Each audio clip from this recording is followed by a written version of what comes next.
ॐ श्रीहरितनयाय विद्महे लक्ष्मीपुत्राय धीमहि तन्नो त्रिकमाचार्यः प्रचोदयात्। ॐ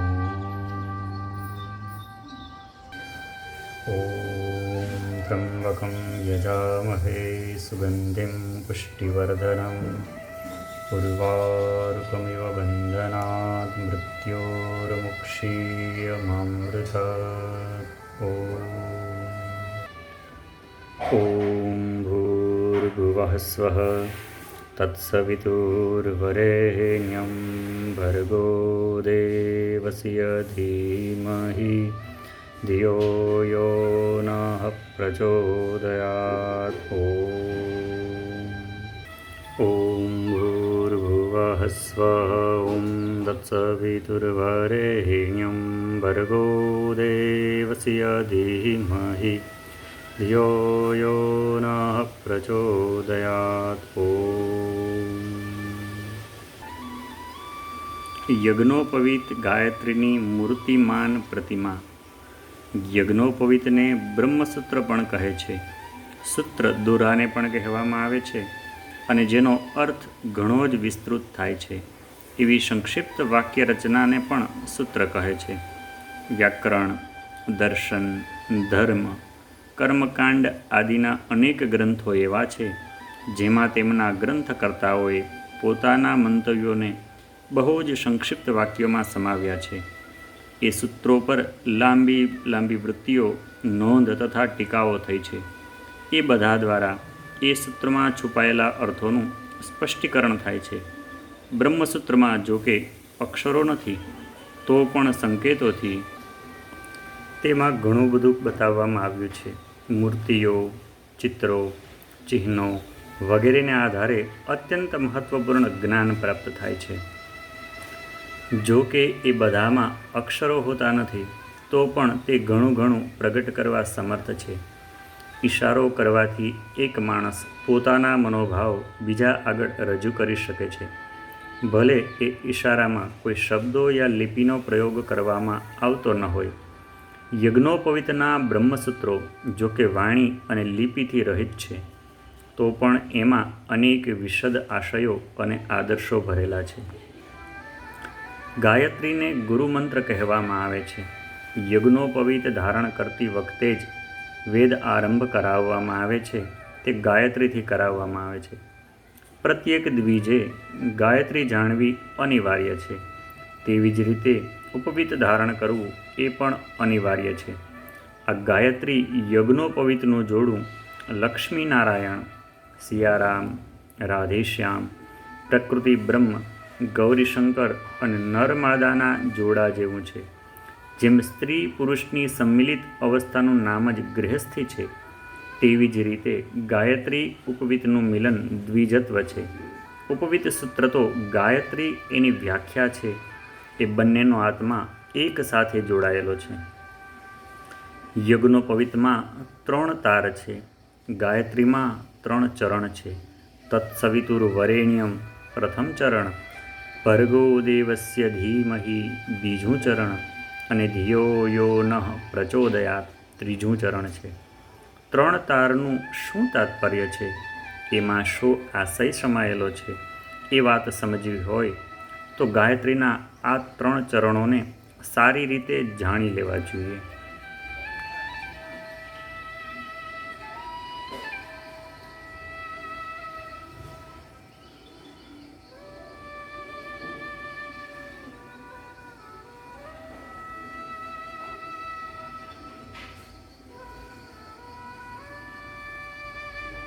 ॐ भूर्भुवः स्वः ॐ तत्सवितुर्वरेण्यं भर्गो देवस्य धीमहि धियो यो नः प्रचोदयात्। ॐ भूर्भुवः स्वः ॐ तत्सवितुर्वरेण्यं भर्गो देवस्य धीमहि धियो यो नः प्रचोदयात्। ગાયત્રી મહામંત્રની પ્રતિમા યજ્ઞોપવિત, જેમાં 9 શબ્દ, 3 ચરણ, ઓમ સહિત 3 વ્યાહૃતિનો સમાવેશ થયો છે. ઉપવિતમાં 3 પ્રથમ ગ્રંથિઓ અને 1 બ્રહ્મ ગ્રંથિ હોય છે. ગાયત્રીમાં 3 વ્યાહૃતિઓ ભુઃ, ભુવઃ, સ્વઃ અને 1 પ્રણવ ઓમ છે.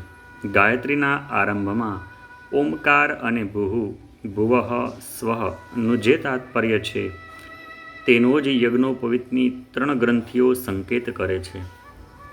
આ 4 ગાંઠો મનુષ્ય જાતિને શા બોધ આપે છે તે સંકેતોને સમજનાર સમજી શકે છે. આ મહાવિજ્ઞાનને સરળતાપૂર્વક હૃદયંગમ કરવાને માટે અમે એને 4 ભાગમાં વિભક્ત કરીએ છીએ. પ્રણવ તથા 3 વ્યાહૃતિઓ અર્થાત યજ્ઞોપવિતની 4 ગ્રંથિઓ. ગાયત્રીનું પ્રથમ ચરણ અર્થાત યજ્ઞોપવિતનો પ્રથમ તાર, બીજું ચરણ અર્થાત બીજો તાર, ત્રીજું ચરણ અર્થાત ત્રીજો તાર.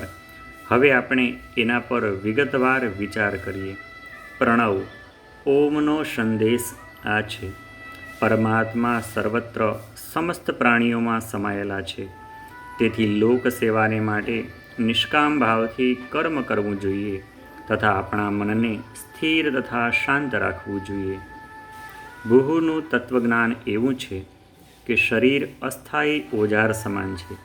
તેથી એના પર વધારે પડતી આસક્તિ ન રાખતા આત્મબળ વધારવાનો શ્રેષ્ઠ માર્ગનો સત્કર્મોનો આશ્રય ગ્રહણ કરવો જોઈએ.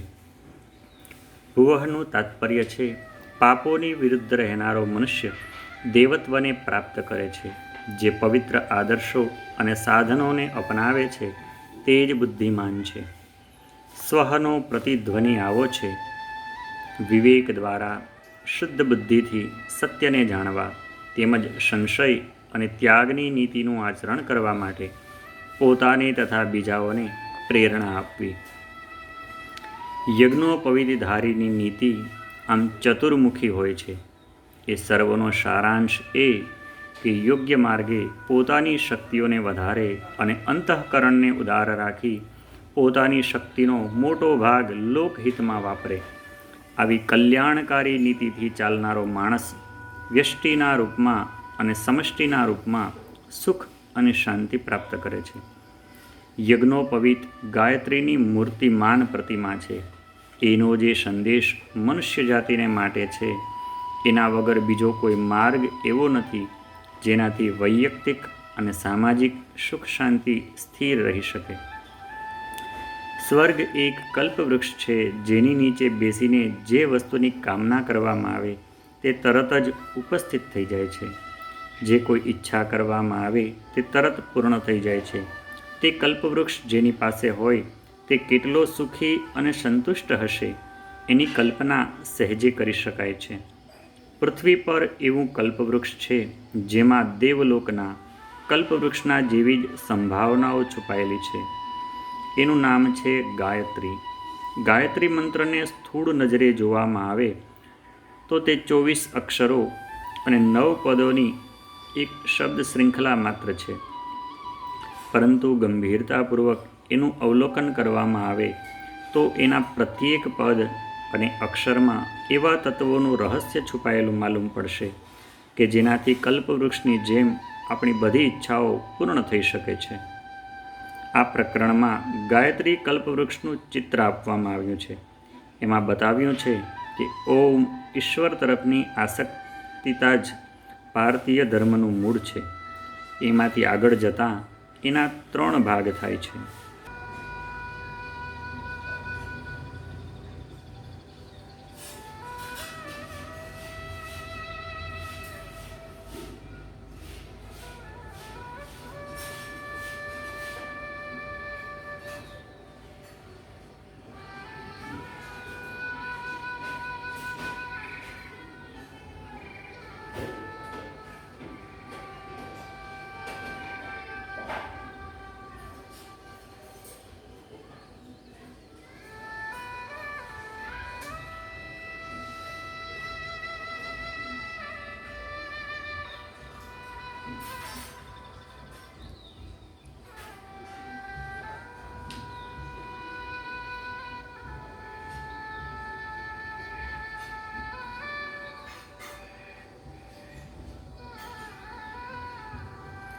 ભુઃ ભુવઃ સ્વઃ. ભુઃનો અર્થ છે આત્મ, ભુવઃનો અર્થ છે કર્મયોગ, સ્વઃનું તાત્પર્ય છે સ્થિરતા, સમાધિ. આ 3 શાખાઓમાંથી 3 ડાળીઓ નીકળે છે એ દરેકનું વિશેષ તાત્પર્ય છે. તત જીવ વિજ્ઞાન, સવિતુઃ શક્તિ સંચય, વરેણ્યમ શ્રેષ્ઠતા, ભર્ગો નિર્મળતા, દેવસ્ય દિવ્ય દૃષ્ટિ, ધીમહિ સદ્ગુણ, ધિયો વિવેક, યોનઃ સંયમ, પ્રચોદયાત સેવા. ગાયત્રી આપણી. આ જ પ્રકારે અવિકસિત વ્યક્તિને જનોઈની નિત્ય સફાઈનું મનોભૂમિમાં આ બધા જ બીજ વાવે છે. પરિણામે જે વૃક્ષ ઉગે છે તે કલ્પવૃક્ષ કરતાં જરા પણ કમ હોતું નથી. એવો ઉલ્લેખ મળે છે કે કલ્પવૃક્ષના બધા પાંદડા રત્નજડિત છે. તે રત્નો જેવા સુશોભિત અને બહુમૂલ્ય હોય છે. ગાયત્રી વૃક્ષમાં ઉપર જણાવેલા 9 પાંદડા નિઃસંદેહ રત્નો જેવા મહામૂલ્યવાન અને મહત્વપૂર્ણ છે. પ્રત્યેક પાંદડું પ્રત્યેક ગુણ રત્ન કરતાં જરા પણ ઉતરે એમ નથી. ઝવેરાતોમાં નવલખો હાર પુષ્કળ કિંમતી છે. 9 લાખ રૂપિયાથી તૈયાર કરાયેલો નવલખો હાર પહેરનારો પોતાને બહુ જ ભાગ્યવાન માને છે. જો ગંભીર અને તાત્વિક અને દીર્ઘદ્રષ્ટિથી જોવામાં આવે તો યજ્ઞોપવિત પણ નવરત્ન જડિત હારથી કોઈ પણ પ્રકારે ઓછા મહત્વનું નથી. ગાયત્રી ગીતાના આધારે યજ્ઞોપવિતના જે 9 તારોને ધારણ કરવાનો આદેશ આપવામાં આવે છે તે એટલા મહત્વપૂર્ણ છે કે તેનું મૂલ્ય નવરત્નો કરતાં પણ વધી જાય છે. પ્રથમ, જીવન વિજ્ઞાનનું જ્ઞાન થવાથી મનુષ્યને જન્મ મરણનું રહસ્ય સમજાઈ જાય છે. એને મૃત્યુનો ડર લાગતો નથી. તે સદા નિર્ભય રહે છે. એને શરીરનો તથા સાંસારિક વસ્તુઓનો મોહ રહેતો નથી. ફલસ્વરૂપ જે સાધારણ હાનિ લાભોને માટે લોકો દુઃખના સમુદ્રમાં ડૂબી જાય છે અને હર્ષના મદમાં છકી જાય છે, એવા ઉન્માદોમાંથી તે બચી જાય છે. શક્તિ સંચયની નીતિને અપનાવનારો માણસ દિન પ્રતિદિન અધિક સ્વસ્થ, વિદ્વાન, બુદ્ધિમાન, ધનિક, સહયોગી અને પ્રતિષ્ઠાવાન બને છે. નિર્બળ મનુષ્યો પર પ્રકૃતિના બલવાનોના તથા દુર્ભાગ્યના જે આક્રમણો થાય છે એનાથી એ બચતો રહે છે અને શક્તિ પરિપૂર્ણતાને લીધે જીવનના અનેકવિધ આનંદોને તે ભોગવે છે અને પોતાની શક્તિ વડે તે બીજાઓને મદદ કરીને પુણ્યનો ભાગીદાર બને છે. જ્યાં શક્તિનું સંતુલન હોતું નથી ત્યાં અનીતિ જામે છે. શક્તિ સંચયનું સ્વાભાવિક પરિણામ છે અનીતિનો અંત, કે જે સર્વને માટે કલ્યાણકારી છે. શ્રેષ્ઠતાનું અસ્તિત્વ પરિસ્થિતિઓમાં નહીં પણ વિચારોમાં હોય છે. જે વ્યક્તિ સમૃદ્ધિવાન બન્યો છે પરંતુ લક્ષ્ય, સિદ્ધાંત, આદર્શ તેમજ અંતઃકરણની દૃષ્ટિએ નીચે પડ્યો છે તે કનિષ્ઠ જ રહી જવાનો. એવો કનિષ્ઠ મનુષ્ય બધા વિવેકવાન માણસોની નજરે સદા હલકો ગણાય છે. પોતાની નીચતાને લીધે તે હંમેશા માનસિક અશાંતિમાં રહે છે. તેનાથી ઉલટું કોઈ વ્યક્તિ ભલે ગરીબ અને સાધનહીન હોય પણ એનો આદર્શ, સિદ્ધાંત, ઉદ્દેશ્ય અને અંતઃકરણ ઉચ્ચ તથા ઉદાર હોય તો તે શ્રેષ્ઠ જ કહેવાશે. એ શ્રેષ્ઠતા એને આનંદ જ આપતી રહે છે, જે મોટી સાંસારિક સંપત્તિ દ્વારા પણ મળી શકતી નથી. નિર્મળતાનો અર્થ છે સૌંદર્ય. એ એવી વસ્તુ છે કે જેને માત્ર મનુષ્ય જ નહીં પણ કીટ પતંગો અને પશુ પક્ષીઓ પણ પસંદ કરે છે. એ નિશ્ચિત છે કે કુરૂપતાનું કારણ ગંદકી છે. મલિનતા જે કોઈ પણ સ્થાને હશે ત્યાં કુરૂપતા રહેવાની જ, અને ત્યાંથી દૂર જ રહેવાની સૌની ઈચ્છા હોય છે. શરીરમાં મેલ ભરેલો હોય તો માણસ કમજોર અને બીમાર રહેશે, અને આ કારણે જેના કપડાં, ભોજન, ચામડી, વાળ, ઉપયોગમાં આવતી વસ્તુઓ વગેરેમાં ગંદકી હશે તો એ ઘૃણાસ્પદ, સ્વાસ્થ્ય બગાડનાર, કનિષ્ઠ તેમજ નિંદાયોગ્ય બની જશે. તો પછી મનમાં, બુદ્ધિમાં, અંતઃકરણમાં મલિનતા હોય પછી કહેવું જ શું? મનુષ્યનું સ્વરૂપ હેવાન અને શેતાનથી પણ ખરાબ થઈ જાય છે. આ બધામાંથી બચવાનો એક જ ઉપાય સર્વતોમુખી નિર્મળતા છે. જે અંદર અને બહાર સર્વ રીતે નિર્મળ છે, જેની કમાણી, વિચારધારા, દેહ, વાણી, પોશાક, ઘર અને બીજી વસ્તુઓ નિર્મળ છે, સ્વચ્છ છે, શુદ્ધ છે, તે સર્વ પ્રકારે સુંદર, પ્રસન્ન, પ્રફુલ્લ, મૃદુલ અને સંતુષ્ટ જોવામાં આવે છે. 5. દિવ્ય દૃષ્ટિથી જોવાનો અર્થ એ છે કે જગતના દિવ્ય તત્વોની સાથે પોતાનો સંબંધ જોડવો.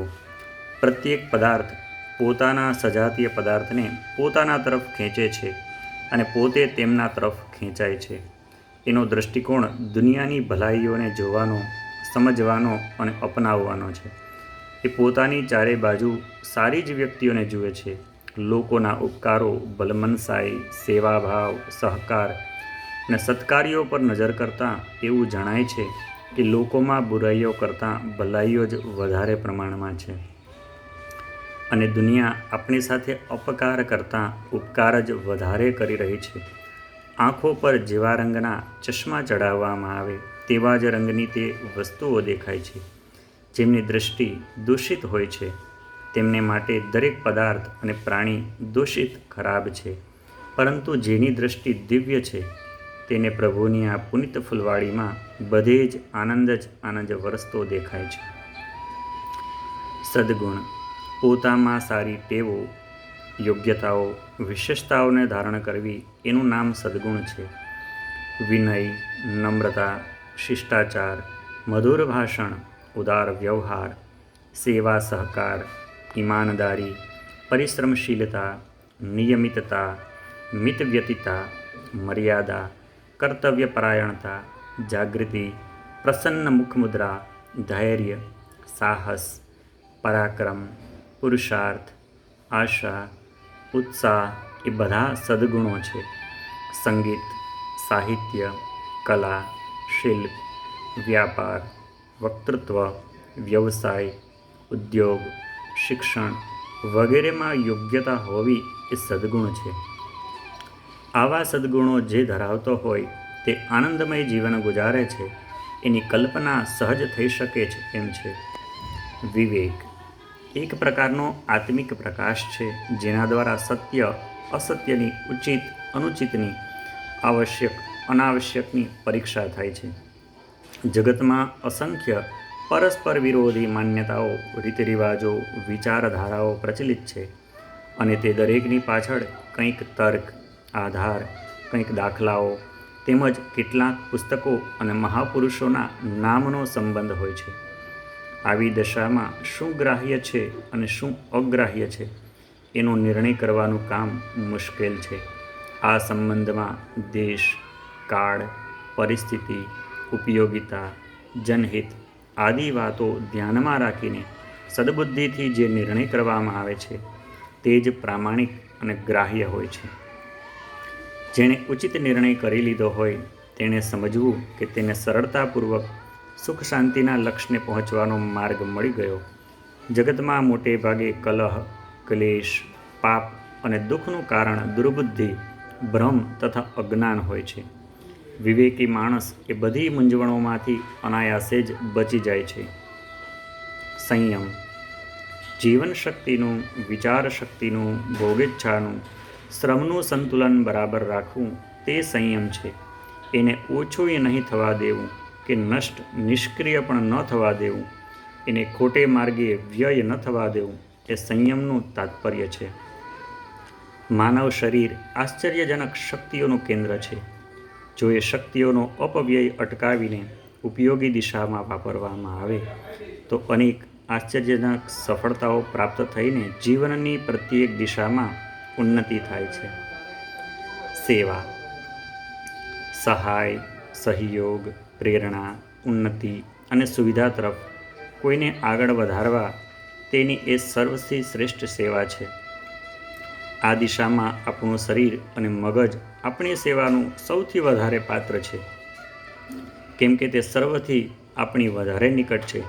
સામાન્ય રીતે દાન આપવું, સમય આપવો, વિનામૂલ્યે આપણી શારીરિક કે માનસિક શક્તિ કોઈને માટે વાપરવી એને સેવા કહેવાય છે અને તેમાં આપણા ત્યાગથી બીજામાં ક્રિયાશક્તિ, આત્મનિર્ભરતા, સ્ફૂર્તિ, પ્રેરણા વગેરે જાગૃત થઈ શકે કે નહીં એવી કોઈ અપેક્ષા રાખવામાં આવતી નથી.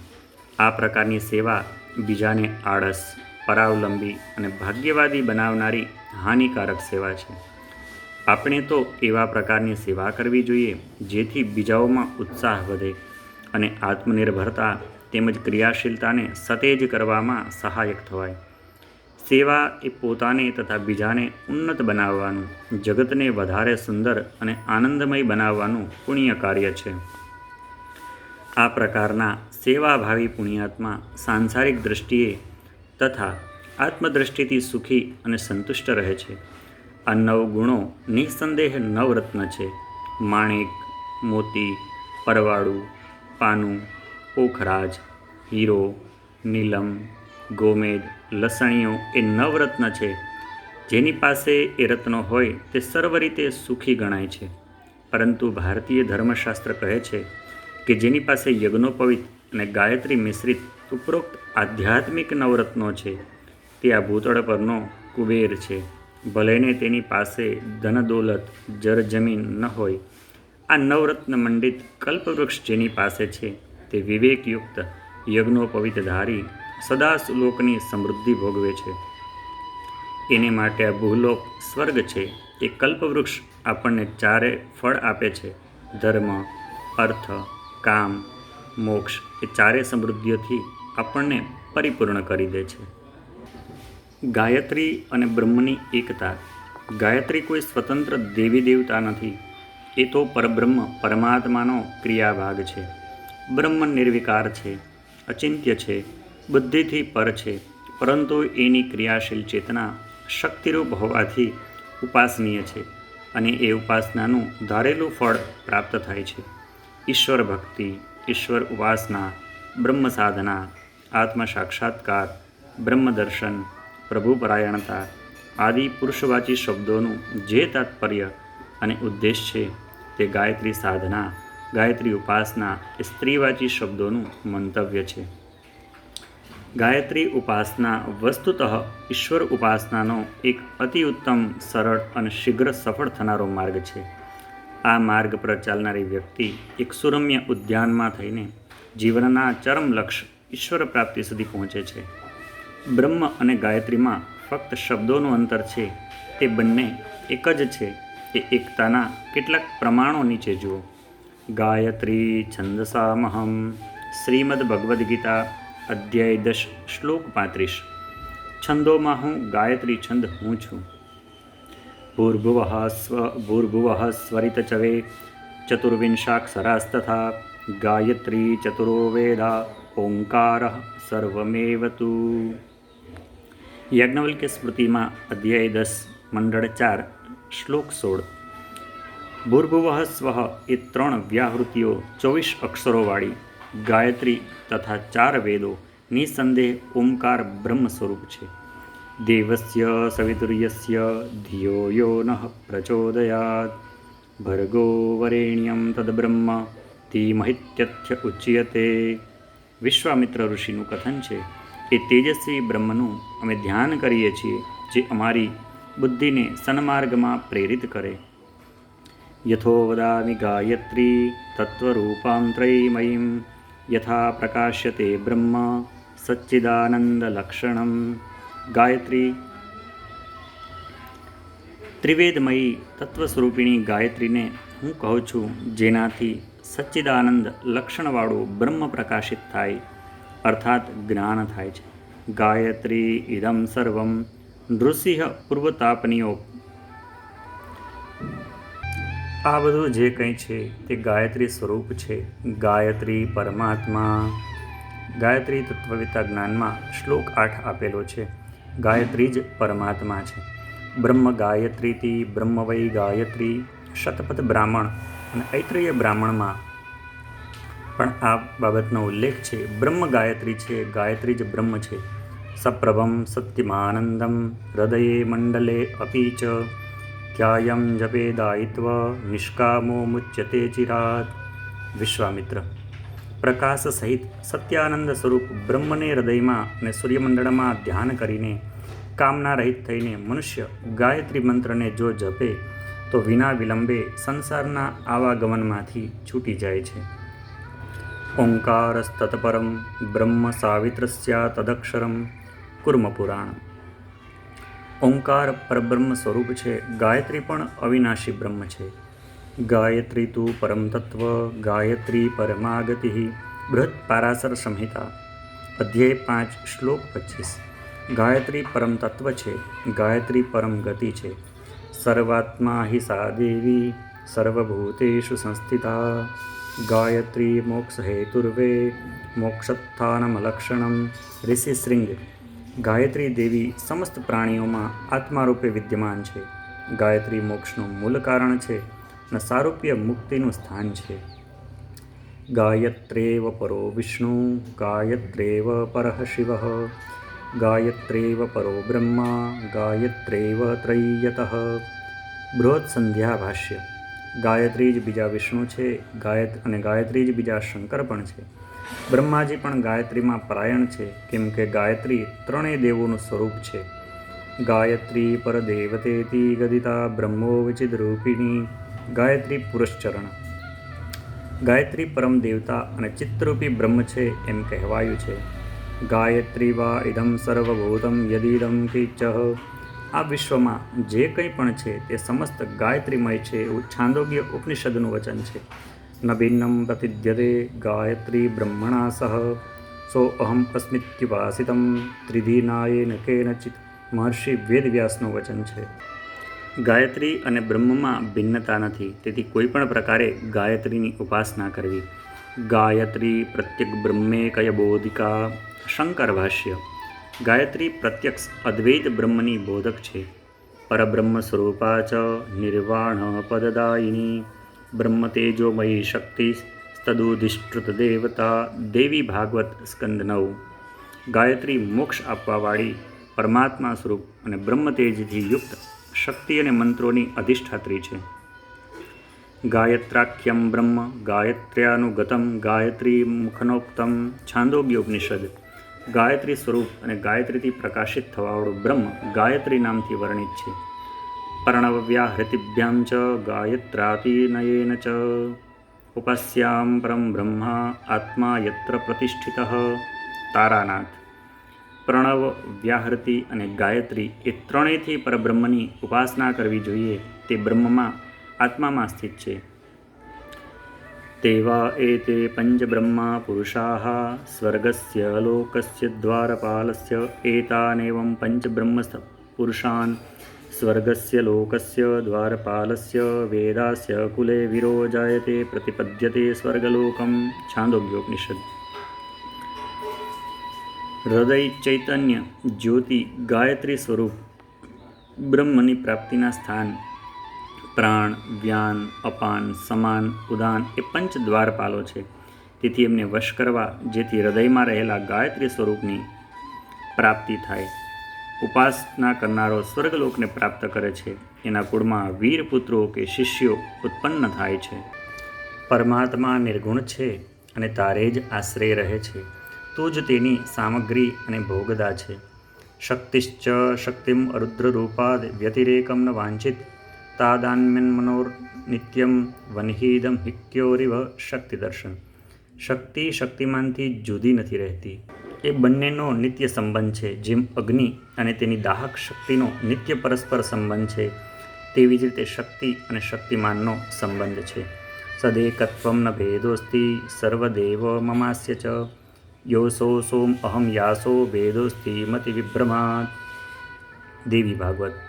મારી શક્તિનો અને એ શક્તિમાન પુરુષનો સદા સંબંધ છે. એ કદી જુદાઈ નથી. જે એ છે તે જ હું છું, જે હું છું એ તે જ છે. જે ભેદ છે કેવળ બુદ્ધિનો ભ્રમ છે. જગન્માતા ચ પ્રકૃતિ પુરુષશ્ચ જગતપિતા ગરીયસી જગતામ માતા શતગુણેપી પિતુઃ. જગતની જન્મદાત્રી પ્રકૃતિ છે અને જગતનું રક્ષણ કરનારો પુરુષ છે. જગતમાં પિતાથી માતા 100 ગણી અધિક શ્રેષ્ઠ છે. આ પ્રમાણો પરથી સ્પષ્ટ થાય છે કે બ્રહ્મ જ ગાયત્રી છે અને ગાયત્રીની ઉપાસના બ્રહ્મ પ્રાપ્તિનો સર્વોત્તમ માર્ગ છે. ઓમ શ્રી હરિતનયાય વિદ્મહે વાજબાય પુત્રાય ધીમહિ तन्नो त्रिकमाचार्यः प्रचोदयात्।